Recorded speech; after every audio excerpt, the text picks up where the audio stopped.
Since Ruben Amorim was first announced as the new manager of Manchester United, it has felt that one player could really revive his career. That is, of course, Mason Mount. Ruben Amorim seems to absolutely love the guy. But where does he actually fit into Amorim's system? Well, I tell you what, if you quickly subscribe to the channel, seriously, I really want to hit 45,000 subscribers this year, and I need your help. Once you've done that, we'll get into the video.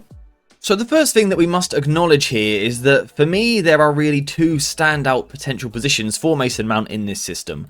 One is the left inside forward, one is the right inside forward. There have been some discussions that he could play in midfield a little bit deeper, but I don't think we will see that too often, particularly the fact that the weekend he came on in one of these positions and Bruno Fernandes actually played a little bit deeper. But the thing with Mason Mount is, depending on what side he plays, you get a very different player. I think a lot of people feel that these two roles are the same as each other, but Mason Mount certainly wouldn't perform the same on each side of the pitch. For example, when you play Mason Mount on the left hand side, you get a midfielder who wants to drop a little bit deeper and try and support his team in retaining the ball a little bit more. So for example, we might see the left centre back in possession moving into the left sided midfielder. Mason Mount, when he plays on the left, really likes getting involved in these positions, trying to drop a little bit deeper, getting on the ball where his retention work is largely quite good. He's got good first touch, technically very secure, and he's very capable of just finding a simple pass. He's not someone that will force the play in these situations. He is more than comfortable dropping deeper into these areas, often kind of refusing to go forward, spinning backwards towards his own goal to make sure that he keeps possession for his side. This was something that he done very well for Chelsea in that famous Champions League final in the 3-4-3 formation. You can see it again in a situation like this, playing on the left hand side. He's actually deeper than the wing back. He picks the ball up, he moves it on, nothing very complicated here. He moves it on to his teammate, but then has no real interest in making the next move. He is happy sitting in this deeper position and being sort of that ticking retention midfielder. However, that is not to say that he cannot be creative, because he has one particular movement, or pattern of movement if you like, when he plays on the left, which makes him a really deadly option. And it actually often comes when his team is playing a little bit deeper and looking to move forward at pace. So for example, let's say the left wing back is a little bit deeper, and again, let's say for this example, we are going to have the left centre back starting off with the ball. What we will often see from Mason Mount in these positions is that as the ball gets moved wide, Mount will move into an initial wider position to receive the ball like this. What he is then going to do is shift the balance of the defender by shaping as though he is going out wide, before then bending his run inside, taking the ball inside now onto his stronger right foot. This is where you can start to see a really creative side of Mason Mount on this side of the pitch, because suddenly everything opens up for him. We've got to remember, Mason Mount is right-footed and very much a right-footed player. Someone that wants to work the ball onto his right foot as often as possible. Spinning inside onto this side of the pitch opens everything up for him. Suddenly he can see the whole pitch, and from here, his passing range is genuinely pretty good. Again, we can use that famous Champions League final as an example. You can see Mount initially making the movement out wide, darting towards the left-hand side of the pitch as Chelsea look to move the ball forward. When Mount actually gets the ball, his first touch is backwards. Now this might seem like a negative move, but all he is actually trying to do is escape the defender by moving his run inside the pitch, and he does this very effectively. He's got brilliant balance as he moves inside with the ball, and then he's got the passing range to find passes like this in behind for someone like Timo Werner, an excellent runner to run onto. Really good play from Mason Mount. But you will recall that this was not the only time he done this in this game. Again, Mason Mount on the left hand side makes the initial movement towards the touchline, towards the left wing. When he actually gets the ball, his first touch is spinning inside. It's a negative first touch back towards his own goal, spinning inside the pitch so that he can get the ball on his right foot, because when he gets the ball onto his right foot, sorry about that, everything opens up for him. You can see now the passes available to him. He could go through there to Kai Havertz, he could come across the pitch to Kante, he may have a switch over to the far side. There's lots of options because he is on his stronger foot. And again, the passing range, the weight of pass is brilliant. Mason Mount can be creative from the left side. Now that creative work there from Mason Mount was when his team was trying to move the ball forward at pace, but how about when it's a little bit slower and you play against more of a settled block? Is Mason Mount as creative from the left-hand side in these situations? To be honest, I don't think he is. There are moments where it will open up and he can get that strong-footed pass into the feet of the striker, for example, but genuinely speaking, when he plays in the left half space and is against a low block, he does struggle a little bit. You see, his right foot wants to take him inside, but that takes him in towards a crowded area, and he's not an elite creative outlet. He's not someone who can thread the eye of a needle with a pass. So what we will often see is that Mason Mount on the left-hand side in the final third can be a little bit basic with his creative work. He'll often kind of resort to playing it wide to the wing-back, or a safe backwards pass. He's not overly expressive, but that is okay because Manchester United do have other creative players, like Bruno Fernandes or Ahmad, for example. But Mason Mount probably isn't the one to rely on the left-hand side against the deeper defences.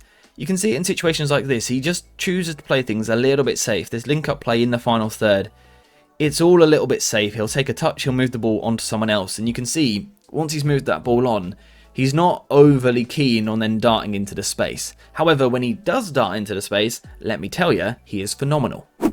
This is actually borderline frustrating from Mason Mount, for me personally, because when he does move into the space quickly, he is so good. He just has to do it on a more regular basis when he plays on the left. You can see it here, he shifts the ball towards the left-hand side, like he did in that last clip.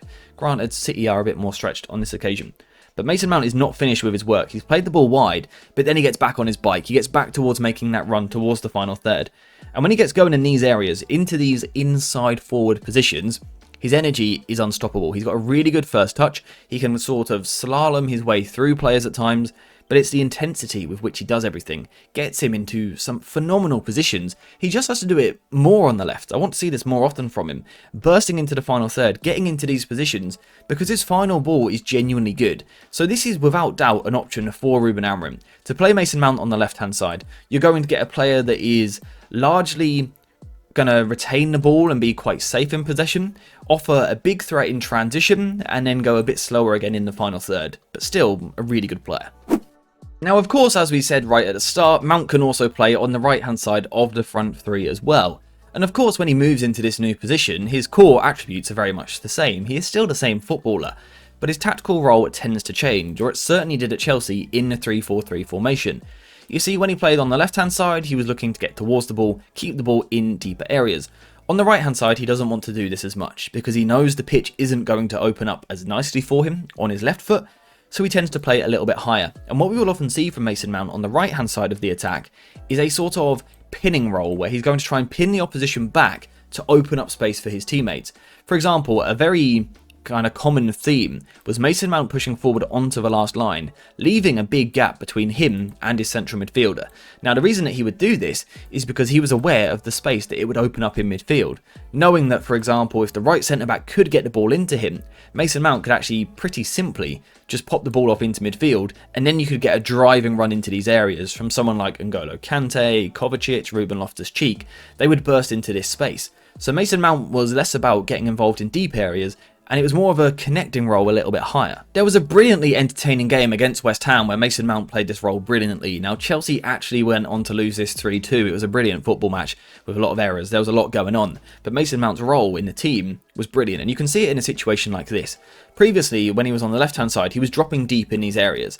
On this occasion, now on the right-hand side, what he wants to do is move wide, move high, and open up this space. And again, what he really wants to do, more than anything else, is open up this bit of combination. The up pass from the centre-back to Mason Mount, and then Mason Mount wants to set the ball back into midfield so that someone like Loftus-Cheek then has time to carry the ball forward. And exactly that happens. Chelsea play that pattern, and you can see the position that Ruben Loftus-Cheek gets into.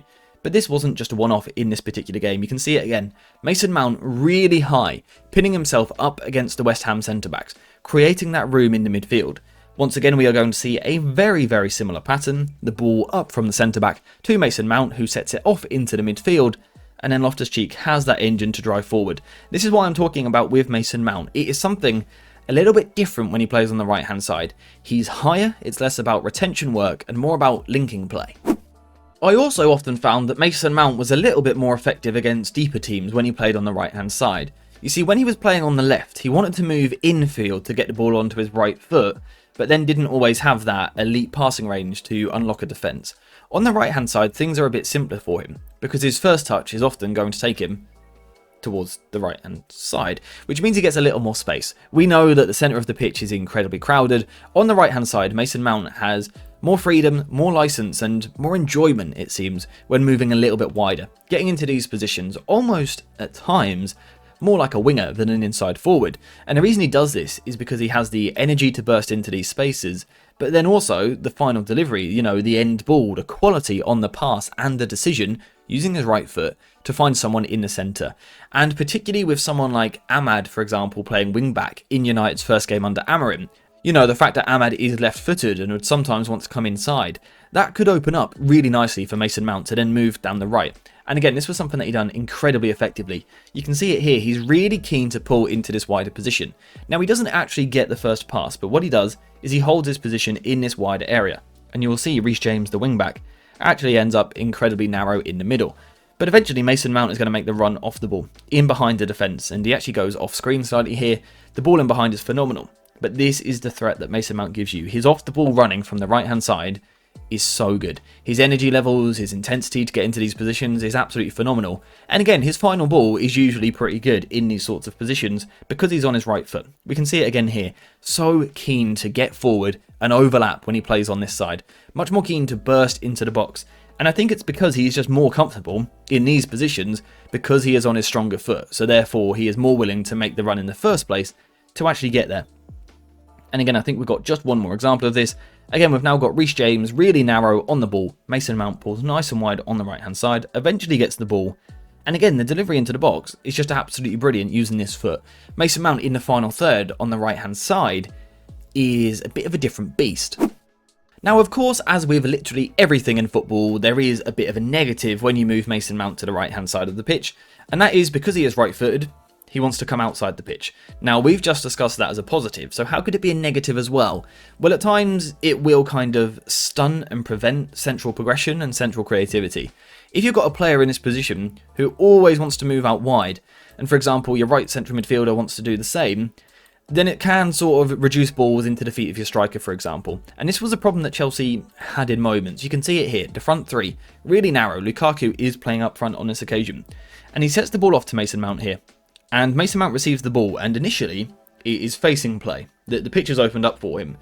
But that would mean he had to pass the ball with his left foot. And he doesn't really feel comfortable doing that. Certainly not a rangy pass or an audacious pass. So instead he keeps it simple. He turns away onto his stronger right foot and then plays a really simple ball out wide. And at times this can just stunt your progression in the middle a little bit. Just a little bit. It does harm his creative play in the final third. He's still happy to get close to his striker. The close proximity is still there. But I don't know that he is as creative in central areas from this side of the pitch as what he is on the left when the chances do arise to come inside.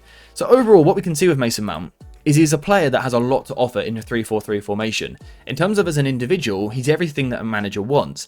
In possession, he can win his 1-versus-1 battles. He can go past people, he can carry the ball, he can dribble, get on the turn. He's brilliant. Out of possession, we know how good Mason Mount is. He is intense, he will work hard, and he will win his 1-versus-1 battles. This is why managers love him.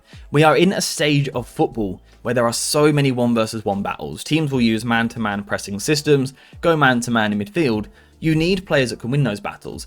Manchester United lacks them, apart from Mason Mount. Mason Mount is really good in the 1-versus-1 and tactically can play a few different roles in this system, which is why I think Ruben Amorim will like him. But now I want to hear your thoughts in the comments down below. Which side do you think Mason Mount should play on? Do you think United need him more from the left-hand side or from the right? Or do you actually think he should play a little bit deeper in midfield? Now, of course, for any of this to actually be effective, he needs to get himself fit and available on a regular basis. If not, none of this matters at all. But if he can get fit, he does have a big role still to play for Manchester United, in my opinion. Again, let me know your thoughts in the comments down below. But apart from that, we are finished for today. So thank you guys for watching. Hope you have enjoyed it. And as always, I'll see you in the next one.